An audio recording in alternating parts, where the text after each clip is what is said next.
Connaissez-vous un secteur économique dominé aujourd'hui au niveau mondial par une vingtaine d'acteurs? Vous allez dire, bah oui, évidemment, la banque. On n'arrête pas d'en entendre parler.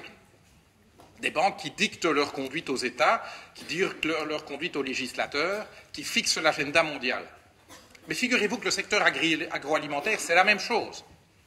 Entre les géants de l'agrochimie, les géants de l'agrobusiness, du trading et de la grande distribution, vous retrouvez une vingtaine de firmes qui aujourd'hui dominent, sinon le marché, l'agenda politique dans le secteur de l'alimentation et de l'agriculture. Connaissez-vous un secteur qui s'est complètement standardisé, dont tous les acteurs offrent les mêmes produits? Vous allez dire la banque, évidemment. Vous passez de l'une à l'autre, c'est tout dit la même chose. Mais est-ce vraiment différent dans l'agroalimentaire? C'est la même recette qu'on vous sert. On veut que d'ici à Jakarta, de Tokyo à Brasilia, on mange la même chose et on peut dire en français que c'est du junk food. Connaissez-vous néanmoins un secteur qui, pour être standardisé, n'en privilégie pas moins l'innovation au niveau des produits? Vous savez, l'innovation, c'est bien, évidemment.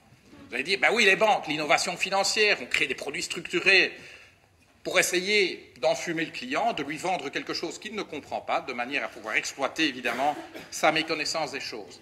Mais c'est évidemment également le secteur agroalimentaire quand on invente des innovations qu'on va appeler OGM, qu'on va servir aux bêtes et aux hommes, sans même jamais en avoir testé l'innocuité. Connaissez-vous un secteur qui est prêt à faire de l'argent avec tout et n'importe quoi? Vous allez dire, ben oui, bien sûr, la banque. Lorsqu'elle vous permet de spéculer sur l'espérance de vie d'un groupe de patients ayant pris des assurances vie et étant affectés d'obésité, ce sont des produits qu'aujourd'hui on peut acheter, qu'aujourd'hui BNP Paribas vous vend. BNP Paribas, la banque dominante de ce pays et en France. Mais évidemment, ça ne vous étonnera pas de retrouver le parallèle avec le secteur agroalimentaire, où on brevette le vivant, où on vous vend, on veut faire de ce que la nature a créé pour nous, une marchandise, évidemment captée pour des intérêts. Connaissez-vous enfin un secteur qui n'épargne aucun effort, qui est prêt à dépenser des centaines de millions de dollars pour faire ce qu'on appelle de la capture réglementaire, c'est-à-dire pour se mettre dans la poche les législateurs, les exécutifs, les gouvernements, les régulateurs qui ont la charge de faire surveiller l'exécution de la loi. Vous allez dire, évidemment, le secteur financier. Eh bien, il est rejoint par le secteur de l'agrochimie, de l'agrobusiness.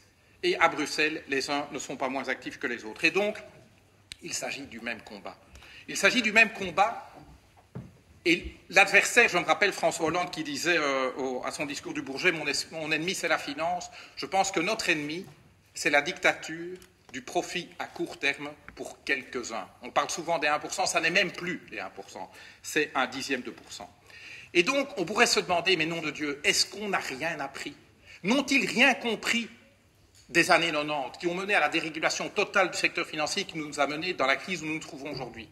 Parce que ce qui se passe aujourd'hui, et la loi sur les semences en Europe n'en est qu'un exemple, la politique agricole commune en est un autre, ce qui se passe aujourd'hui sur le front agroalimentaire, c'est la transposition quasi exacte de ce que nous avons fait, ce qu'eux ont fait, sans nous, contre nous, dans le secteur financier. Et aujourd'hui, on se dit, ah, sapristi, on a fait des bêtises. On entend Philippe Mestat, qui a été 10 ans ministre des Finances de ce pays, admettre aujourd'hui, avec beaucoup d'humilité, que la plus grande erreur de sa vie a été la dérégulation du secteur financier. Je n'ai pas envie que demain, les ministres de l'Agriculture nous disent, 10 ans après, ça a été notre plus grande erreur collective de faire ce qu'ils font aujourd'hui. C'est ça qu'il nous faut empêcher. Prévenir vaut mieux que guérir. Et comme le disait Barthes, c'est une bataille qu'on peut gagner.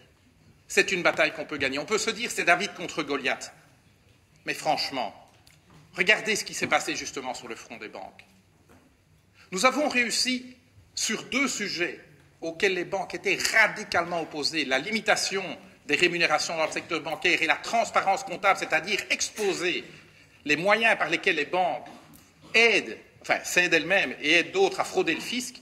Nous avons réussi à imposer des obligations aux banques dont elles nous voulaient à aucun prix, alors que nous étions a priori minoritaires.